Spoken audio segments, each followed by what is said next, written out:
really sweet. Before I get kicked out, I must ask about an upcoming project, and I think you know what I'm going to go for. I want to talk about Maze Insurgent. Runner. Okay. Oh, which one? You know, I'm kind of, the only downside about being at South by is that I can't see Insurgent now until it comes out. And I do really want to, well, yeah, we know. hey, I do really want to see it. Rosa's career is flourishing. Maze Runner was phenomenal experience. A lot of stuff I learned at HB came into play. That's so interesting that you brought that up. It comes out in September.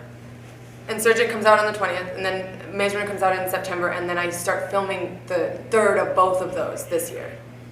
That's quite the schedule. My manager's over there. Are you able to speak to how your character's relationship with Thomas and Teresa changes? Because Teresa and Thomas's relationship was not the same in the movie as it was the book, so I imagine that must trickle into this new one. So do we have changes as well? Yes, okay, so it's not so much love triangle-y, but it kind of is. Like, you could describe it that way, but I almost said Adam.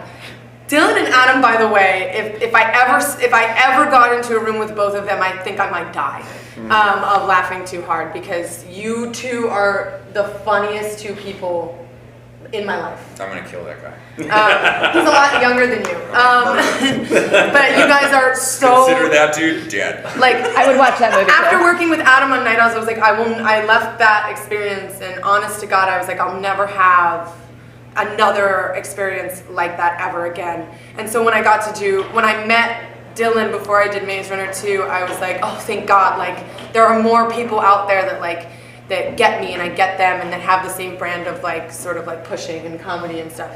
So that was the most fun. But the Teresa thing is like, Kaya Scodelario is like really smart, and we got together with Wes, the director of that, and we're just like, we don't want this to be some like cheesy ass love triangle. It can be more subtle than that. Like, everything is described in what he chooses to do, and that's like the whole point of Maze Runner. And so when he chooses to come after me instead of go down the shaft with her, it's already there. Like, he doesn't need to say, I'm leaving Teresa behind. It's more like he chose, and then that's where all of the feelings will come.